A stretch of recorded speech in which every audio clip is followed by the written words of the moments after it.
என்னுடைய புருஷனோட எனக்கு விஜய் தான் ஒருத்தன் பிடிக்கணும் ஒரு முஸ்லீம் பெண் சொல்வாள், ஏனால் அவள் அல்லாவுடைய பார்வையில மனோரீதியாக விபச்சாரம் செய்து விட்டாள். இதற்கு பிறகும் விஜயை ஒரு முஸ்லீம் ஆதரிப்பான் எனால் உலமாக்கள் கூடிய சீக்கிரம் விஜயை ஆதரிப்பவர்கள் பிஜேபி ஆதரிக்கக்கூடிய வேலைவாய்ப்பு நிலைமை போட்டு முர்த்ததுகள் என்று சொல்ல வேண்டிய நிலைமை ஏற்பட்டாலும் ஏற்படலாம். அதனால முழுக்க முழுக்க பிஜேபியினுடைய பி டீம் சி டீம்லாம் இல்லை, பிஜேபியுடைய மெயின் டீமே அவன் தான். ஒரு கொடூர புத்தி கொண்ட இந்த விஜய்க்கு பின்னால இனிமேலும் ஒரு முஸ்லீம் போவானே ஆனால் அவன் முஸ்லீம் சொல்லக்கூடாது, அவன் சங்கின்னு தான் சொல்றான். இவ்வளோ காலமா விஜய் விஜய்ன்னு சொன்னவன் இப்போ ஜோசப் விஜய்ன்னு சொல்றான். அது கிறிஸ்தவர்கள் அதிகமாக இருக்கக்கூடிய பெரம்பூர்லையும் 300 வருஷம் பள்ளிவாசல போன வாரம் இடிச்சுவிட்டு யோகி டிக்ளேர் பண்றான். வரக்கூடிய தேர்தலில் இஸ்லாமியர்கள் என்ன முடிவு எடுக்கணும்னு சொல்றீங்க? லீக் செய்யப்பட்டிருக்கக்கூடிய ஜனநாயகன் திரைப்படம் முஸ்லிம்களை மீண்டும் தீவிரவாதிகளாக காட்டியிருக்கக்கூடிய வன்மம், பரபரப்பாக சென்று கொண்டிருக்கக்கூடிய தமிழ்நாடு தேர்தல், இது சம்பந்தமான முழுமையான விவரங்களை தான் இன்னைக்கு நிகழ்ச்சியில் பார்க்க போறோம். இன்னைக்கு நிகழ்ச்சியில் நம்ம கூட இருக்கக்கூடிய சிறப்பு விருந்தினர் மௌலானா ஷம்சுதீன் காசிமி நம்மளோட இருக்காங்க. மௌலானா அஸ்ஸலாமு அலைக்கும். வலைக்கும் ஸலாம். மௌலானா நல்லா இருக்கீங்களா? நல்லா இருக்கேன் அல்ஹம்துலில்லாஹ். மௌலானா இப்போ இந்த ஜனநாயகன் திரைப்படம் வந்து ஆன்லைனில் லீக் ஆயிடுச்சு அப்படிங்கிறது ஒரு இன்னைக்கு வைரலாக இருந்துட்டு இருந்தது. அதில் அதோட வைரலாக சொல்லப்படக்கூடிய ஒரு செய்தி என்னன்னா, இந்த படத்துலையுமே முஸ்லீம்கள் தீவிரவாதிகளாக காட்டியிருக்கிறாங்க, காசு வாங்கிட்டு இவங்களாம் பாம்பு வைப்பாங்க, மக்கள் புழங்கக்கூடிய இடங்களில் பாம்பு வைப்பாங்க, இந்த காட்சிகள் இருக்கு, மக்கள் பெரிய அளவு கொந்திச்சு போயிருக்கிறாங்க. இதை பற்றி உங்கள் கருத்து என்ன பண்ணலாம்? அதாவது நம்ம இவர் போன வருஷம் இஃப்தார் நடத்தும் போதே சொன்னோம், இவர் தமிழ்நாட்டு ரொம்ப ஆபத்தானவர். இந்த விஜய் இவர் ஒரு நடிகனாவோ அல்லது ஒரு ஆட்சியாளராகவோ வரல. இவன் ஃபுல்லாக பிஜேபியினுடைய பிளானிங்கை தமிழ்நாட்டை கபலீகரம் பண்ணுறதுக்கு பிஜேபியால் நேரடியாக முடியல. அதில் பிஜேபியுடைய நான் பி டீம் சி டீம்னு சொல்ல மாட்டேன், பிஜேபியுடைய ஏ டீம் இவர் மெயின் டீமாக வர்றவர் பிஜேபி நேரடியாக வர முடியாதனால இப்போது கபலீகரம் பண்ணுறதுக்காண்டி பேக்ரவுண்ட் வழியாக வருது அப்படின்னு சொல்லியிருந்தேன். அது இப்போ நாளுக்கு நாள் எலெக்ஷன் நெருங்க அது ஊர்ஜிதமாகிட்டு வருது. ஏன்னா சிபிஐ வச்சு கடைசியாக ஒரு விஜய் போய் டெல்லிக்கு போய் அந்த கரூர் சம்பவத்துக்கு சிபிஐ என்கொயரின்னு போட்டு போகும்பொழுது அங்கே நடந்த பேரமே என்ன அப்படின்னு சொன்னால், இவர் நேரடியாக எங்களோட கூட்டணி வைங்கன்னு வலியுறுத்தும் போது அழுத்தம் கொடுக்கும்பொழுது நான் நேரடியாக வைக்க மாட்டேன், ஜெயிச்ச பிறகு கூட சேர்ந்துக்கிறேன். ஏன்னா நேரடியாக கூட்டணி வச்சாக்கா முஸ்லீம் மக்களை எனக்கு சப்போர்ட் பண்ண மாட்டாங்க. அதே மாதிரி ரெண்டாவது மக்களும் பிஜேபியை பொறுத்த வரைக்கும் தமிழ்நாட்டில் தீண்டத்தகாத கட்சியாக தான் இன்றைக்கி வரையும் பார்க்குறது. பிஜேபி மட்டுமல்ல, பூவோடு சேர்ந்த நாரும் மனம் பெறும், பன்றியோடு சேர்ந்த கண்ணுக்குட்டியும் மலந்திங்கிற மாதிரி அது பன்றிக்குட்டியாக தான் எல்லாமே பார்க்குறாங்க தமிழ்நாட்டில் பிஜேபியை பொறுத்த வரைக்கும். பிஜேபியோட போய் அதிமுக சேர்ந்தால் அதுவும் மலந்திங்க வேண்டியது தான் பிஜேபியோட. அப்படிங்கிறனால எல்லாருமே பிஜேபி ஒரு தீண்டத்தகாத கட்சியாக தான் பார்க்குறாங்க தமிழ்நாடு மக்கள். இதெல்லாம் கரெக்டாக புரிஞ்சுக்கிட்டு தான் விஜய் என்ன பண்ணிட்டார் அப்படின்னு சொன்னால், அந்த மாதிரி நம்ம நேரடியாக நான் வச்சா ஒரு சீட்டும் வாங்க முடியாது, அதனால் நான் நின்று எவ்வளோ ஓட்டை பிரிக்க முடியுமோ பிரித்து நான் என்ன ஜெயிக்கிறேன்னா 10 சீட்டோ 20 சீட்டோ ஏதோ ஜெயிச்சு ஆட்சி அமைக்க தேவைன்னா உங்களை சப்போர்ட் பண்ணுறேன் அப்படிங்கிற மாதிரி தான் டீல் பேசிட்டு வந்திருக்காருன்னு அரசியல் விமர்சகர்லாம் சொன்னாங்க. அதுதான் இப்போ உண்மையாகிட்டு வருது. இந்த நேரத்தில், இந்த எலெக்ஷன் நேரத்தில் இந்த ஜனநாயகன் படம் அவர் விரும்பி வந்துச்சா விரும்பாமல் வந்துச்சா, அவருக்கு தெரிஞ்சு வந்துச்சா தெரியாமல் வந்துச்சா தெரியல. எனவே இந்த நேரத்திலையும் அதாவது ஜனநாயகன் என்னுடைய கடைசி படம்னு சொல்கிறாரு. அது இந்த தமிழக தேர்தலை கருத்தில் கொண்டே எடுக்கப்பட்ட படம்னு பரவாயில்ல பேசப்பட்டுச்சு. அதனால தான் இவருக்கு இது கிடைக்கல, சென்சார் சர்டிஃபிகேட் கிடைக்கல, அது நிறுத்தி வச்சுருக்கிறாங்க அப்படிலாம் பேசினாங்க. அப்படி கடைசி படம் தமிழ்நாட்டு தேர்தலை முன்வைத்து தான் எடுக்கப்பட்ட படம் என்று சொல்லப்பட்டாலும் கூட அந்த படத்தையே ஒரு கான்ட்ரவர்ஷியலாக்கி முஸ்லீம்களை தீவிரவாதியாக்கி, குறிப்பாக திருப்பரங்குன்றம் மலை பிரச்சனையை வச்சு மதுரையில் குண்டு வெடிக்கிற மாதிரி இந்த மாதிரி உருவாக்கியிருக்காங்க அப்படின்னு சொன்னால், அப்போ இவங்க முழு நோக்கமே கலவரத்தை வச்சு இந்துக்களுடைய வாக்குகளை அறுவடை செய்யணும். யூபியில் என்ன பண்ணாங்க? யூபியில் யோகி ஓப்பனாக பேசினான், 80%, 20%. நீங்கன்னா 80% கூட சேர்க்க போகிறீங்களா, 20% கூட சேர்க்க போகிறீங்களா, எங்களுக்கு முஸ்லீம் ஓட்டுலாம் எங்களுக்கு தேவையில்லை அப்படின்னு யூபியில் எந்த மாதிரி ஒரு மத வெறியை ஊட்டி பிரதமர் முதல் கொண்டு யோகி முதல் கொண்டு இவங்களாம் ஒரு மத வெறியை ஊட்டி மக்களை பாகுபடுத்தி அதில் வாக்குகளை அறுவடை பண்ணாங்களோ அந்த பாலிசியும் தமிழ்நாட்டில் கொண்டு வர்றோம். இது முழுக்க நான் சொல்லுவேன், ஜனநாயகன் என்பது விஜயுடைய படமோ அல்லது விஜய் சொல்லி அமைந்த படமோ அல்ல. இது முழுக்க பிஜேபியுடைய அஜெண்டா. அந்த அஜெண்டா அடிப்படையில் தான் தமிழ்நாட்டில் தேர்தல் முன்னிட்டு ஒரு கலவரம் வரணும், அந்த கலவரத்தை வச்சு அவன் ஓட்டு அறுவடை பண்ணணும் அப்படிங்கிறத நோக்கம். அதுக்கு அவன் கையில் எடுத்த பெரிய ஆயுதம் தான் திருப்பரங்குன்றம். இந்த ஒரு விஷயத்தில் அதாவது உண்மையான முஸ்லீம்கள், அல்லாஹ்வுக்கு ரசூலுக்கு பயந்த முஸ்லீம்கள், உண்மையான ஈமானுள்ள முஸ்லீம்கள், இந்த ஒரு விஷயத்துக்காகவாது அவங்க திமுக மேலே 1000 கருத்து வேறுபாடு இருக்கட்டும், 1000 விமர்சனங்கள் இருக்கட்டும், திமுக ஆட்சி மேலே எனக்கே என்ன கேட்டால் இப்போ நான் மணிக்கணக்கில் விமர்சனங்களை சொல்லுவேன். இருந்தாலும் கூட இந்த திருப்பரங்குன்ற விஷயத்தை கையாண்ட ஒரு விஷயத்துக்காகவே திமுகவுக்கு முஸ்லீம்கள் சப்போர்ட் பண்ணணும். ஏன் அப்படின்னு சொன்னால் இது முஸ்லீம்களுக்கு ஆதரவான நிலைப்பாடு அல்ல, தமிழகத்தினுடைய அமைதிக்கு ஆதரவான நிலைப்பாடு.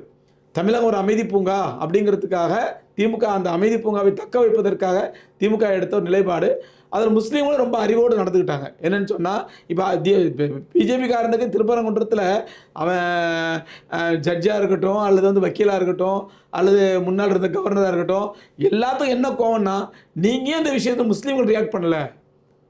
அவன் அதான் திரும்ப சொல்கிறான், முஸ்லீம்களே அமைதியாக இருக்கிறாங்க, நீ கவர்மெண்ட் ஏன் இப்படி பிரச்சனை பண்ணுற, முஸ்லீம்களே அமைதியாக இருக்கிறாங்க, நீ கவர்மெண்ட் பிரச்சனை பண்ணுற, இதான் நோக்கம்.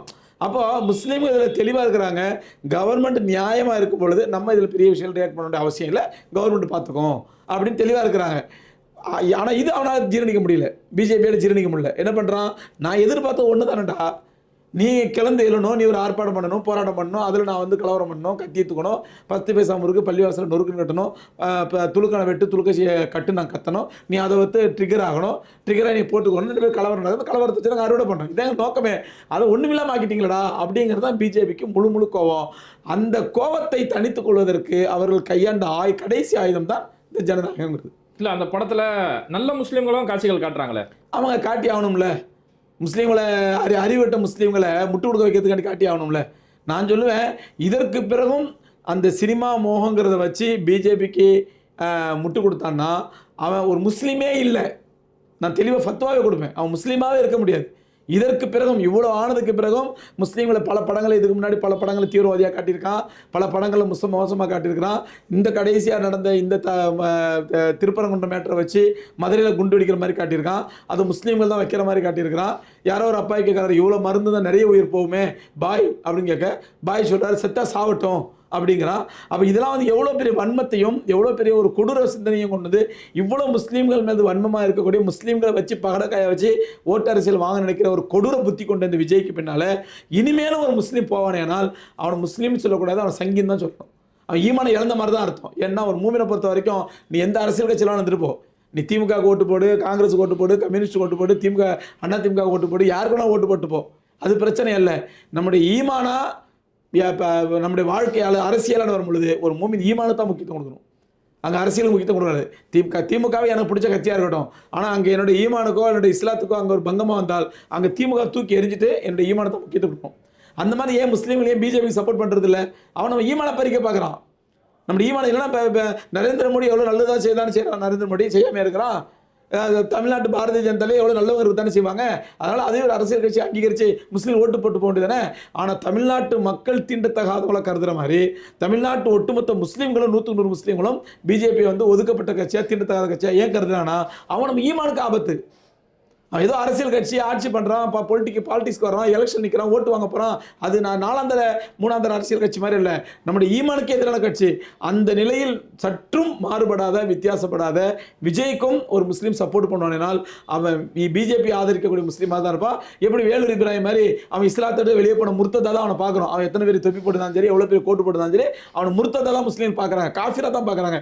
அதே மாதிரி ஒரு விஜயை ஒரு முஸ்லீம் ஆதரிப்பானால் சினிமா முகத்தை மட்டும் வச்சு, சினிமா கவர்ச்சியை மட்டும் வச்சு, அவன் சினிமாவில் பெரிய ஆள் நல்ல ஆளுன்னு காட்டு, இது காரணமாக வச்சு இதற்கு பிறகும் விஜயை ஒரு முஸ்லீம் ஆதரிப்பானால் உலமாக்கள் கூடிய சீக்கிரம் விஜயை ஆதரிப்பவர்கள் பிஜேபி ஆதரிக்கக்கூடிய வேலூர் இப்ராஹிமை போன்று முர்த்ததுகள் என்று சொல்ல வேண்டிய நிலைமை ஏற்பட்டாலும் ஏற்படலாம். இல்லை, பெண்கள் நிறைய பேர் ஆதரிக்கிறத பார்க்க முடியுது. என் வீட்டுக்காரர் விஜய்க்கு ஓட்டு போடலாம், சோத்துல விஷத்தை வச்சிருவேன், எனக்கு என் வீட்டுக்காரோட விஜய் தான் அதிகமாக பிடிக்கும். அது நான் தான் சொல்லுவேன். அதாவது முஸ்லீம் அல்லாத பெண்கள் சொல்கிறாங்க அப்படின்னா பாவம், அப்பாவி பெண்கள். அவங்களுக்கு வந்து நல்லது கெட்ட தெரியாது, வழிகாட்டுதல் கிடையாது, மார்க்கம் கிடையாது, குரான் கிடையாது, ஹதீஸ் கிடையாது, அது உங்களுக்கு எந்த விதமான வழிகாட்டுதல் கிடையாது. அவங்க சொல்கிறாங்க ஏதோ ஒரு வகையில் சரி பாவம் சொல்ல தெரியாமல் சொல்கிறாங்க. இந்த வார்த்தையை ஒரு முஸ்லீம் பெண்ணும் சொல்கிறார்கள் என்றால் அவள் நரகத்தின் படுகொலிக்கு போகிறான்னு அர்த்தம். நரகத்தின் படுகொலிக்கு போகிறார். தன்னுடைய ஈமானை பாழாக்கி தன்னுடைய கணவனுக்கு இணையாக விஜயை ஹராமாக்கி ஹராமான அதாவது மனோரீதியாக விபச்சாரம் பண்ணிட்டாகும். உடல் ரீதியாக செய்யலே தவிர மனோரீதியாக என்னுடைய புருஷனோட எனக்கு விஜயை தான் பிடிக்கணும் ஒரு முஸ்லீம் பெண் சொல்வாள் என்றால் அவள் அல்லாவுடைய பார்வையில் மனோரீதியாக விபச்சாரம் செய்து விட்டாள், அப்படி தான் சொல்லணும். அதனால் முஸ்லீம் பெண்கள் வெறும் இந்த சினிமா கவர்ச்சிங்கிறத பார்த்து அல்லது இளைஞர்கள் வெறும் இந்த சினிமா கவர்ச்சிங்கிறத பார்த்து நீங்கள் மயங்கிடாதீங்க. இது வந்து அவருக்கு ஒரு சான்ஸ் கொடுத்து பார்ப்போமே, அவர் ஒரு மாற்றத்தை கொண்டு வர சொல்கிறாரு, நம்ம காலகாலமாக திமுகவுக்கும் அதிமுக மாற்றி போட்டு சலிச்சு போயிட்டோமே, அவருக்கு ஒரு சான்ஸ் கொடுக்கலாமே அப்படிங்கிற நினைக்கிற அளவுக்குலாம் எந்த தகுதியும் விஜய்கிட்ட கிடையாது. ஏன்னா முழுக்க அவன் குறிப்பாக அவனுடைய உள்நோக்கத்திற்கு முழுமையான ஒரு ஆதரவாக வந்தது தான் இந்த ஜனநாயகத்துடைய பட ரிலீஸுங்கிறது. அதனால் வந்து முழுக்க பிஜேபியினுடைய பி டீம் சி டீம்லாம் இல்லை, பிஜேபியுடைய மெயின் டீமே அவன் தான். அவன்கிட்ட ஆயிரக்கணக்கான கோடி பணம் இருக்குது. அந்த பணத்தை காப்பாற்றணும். பிஜேபி தமிழ்நாடு இது நான் சொல்லலை, வடநாட்டில் உள்ள உலமாக்கள், லக்னோவில் உலமாக்கள், தேவபந்து உலமாக்கள், இப்போ மூத்த மார்க்க அறிஞர்கள் அவங்களாம் சொல்கிறாங்க. அவங்க தமிழ்நாட்டு அரசியலை ஆழமாக பார்க்குறாங்க. வடநாட்டில் உலமாக்கள் சமீபத்தில் ஒரு உலமாக்கள் டீம் போய் தேவபந்துக்கு போயிட்டு இருந்தாங்க. அங்கே முக்கியமான உலமாக்களை பார்த்துருந்து என்கிட்ட சொன்னாங்க, அசத்து நீங்கள் விளங்கி வச்சிருக்கிறத விட ரொம்ப தெளிவாக அந்த உலமாக்கள் விளங்கி வச்சிருக்காங்க தமிழ்நாடு அரசியலை பற்றி தெளிவாக என்கிட்ட சொல்கிறாங்க. என்ன சொல்கிறாங்க, விஜய்லாம் வந்து முழுக்க பிஜேபியால் உருவாக்கப்பட்டவன் தான். ரஜினிகாந்தை வச்சு கேம் விளையாடலான்னு பார்த்தாங்க. ரஜினிகாந்த் கொரோனாவை காட்டி தன் உடல்நிலை காட்டி தப்பிச்சுக்கிட்டாரு. இப்போ அடுத்து மாட்டினம் வந்து விஜய். அதனால் விஜய் வச்சு உள்ளவர் நினைக்கிறான். இனிமேலும் தமிழக உலமாக்கள் தூங்காதீங்க, இந்த விஷயத்தில் வந்து தமிழக உலமாக்களும் அசல்ட்டாக இருக்காதீங்க, கவனக்குறைவாக இருக்காதீங்க. விஜய்க்கு எதிராக நீங்கள் பெரிய அரசியல் காலம் தமிழக உலமாக்கள் காணணும் அப்படின்ட்டு சொல்லி அனுப்பியிருக்காங்க. அந்த மாதிரி இதை பாமர மக்கள் புரிஞ்சுக்கிறாங்களோ இல்லையோ, எங்களை மாதிரி ஆளுங்க சொல்கிறது கேட்டால் புரிஞ்சுக்கணும். இல்லைன்னா விஜய்க்கு நமக்கு என்னங்க வன்மம், விஜய்க்கு நமக்கு என்ன வன்மம்? விஜய் எந்த இல்லை திரிஷாவோட தப்பானது எந்த அரசியல் திரிஷாவோட நடிகையோட தப்பான தொடர்பு வைக்கல, எந்த அரசியலில் தான் சுத்தம் இல்லை, அவன் வந்து வருமான வரி ஏமாத்தினான், எந்த அரசியலில் தான் ஏமாத்தல, நம்ம அதெல்லாம் பார்க்கவே இல்லை. விஜய் வந்து ஒழுக்கத்தில் கேடு கட்டவன், அவன் வந்து பெண்களை வந்து ஆபாசமாக நடித்தான், அசிங்கமாக நடித்தான், எந்த நடிகை நடிக்கலை. எல்லாரும் என்ன சொல்ல, கிராமத்தில் பழமொழி சொல்லுவாங்க, கழுத வீட்டில் முன் வீட்டை வேற பின் வீட்டை வரலாம் இல்லை, எல்லாம் ஒன்று தான். நம்ம அதெல்லாம் சொல்ல வரவே இல்லை. இவன் கொள்கை ரீதியாக பிஜேபியினுடைய டீமாக இறக்கப்பட்டவன். பிஜேபி தமிழகத்தை கபலீகரம் செய்வதற்காக, முஸ்லீம்களுடைய ஈமானை பாழ்படுத்துவதற்காக பிஜேபியில் களமிறக்கப்பட்டவன் விஜய் அப்படிங்கிறது. ஆனால் அவர் தன்னை ஒரு சிறுபான்மை இனத்தை சார்ந்தவராக சொல்றாரு. இவ்வளோ நாளா விஜய் இருந்தவர் இப்போ ஜோசப் விஜய் தான் அறிமுகப்படுத்துறாரு. அப்படிதானே ஏமாற்ற முடியும். ஏன்னா பிஜேபி வந்து முழுக்க சிறுபான்மைக்கு எதிரான கட்சி. அப்போ அதுவும் பிஜேபி கொடுத்த அசைன்மெண்ட் தான். இவ்வளோ காலமாக விஜய்னு சொன்னவன் இப்போ ஜோசப் விஜய்னு சொல்கிறான். அது கிறிஸ்தவர்கள் அதிகமாக இருக்கக்கூடிய பெரம்பூர்லையும் திருச்சி கிழக்கு தொகுதியிலும் நிற்கிறான் அப்படின்னு சொன்னால் இதுவும் பிஜேபி கொடுத்த அசைன்மெண்ட்டு. இந்த அளவுக்கு அவனுக்கு அரசியல் அறிவு, அரசியல் ஞானம்லாம் கிடையாது. அவன் வந்து ஜஸ்ட்டு டைரக்டர் வலது காலத்துக்கும் இடது காலத்துக்கும் அவர் பொம்மை, அவ்வளோதான்.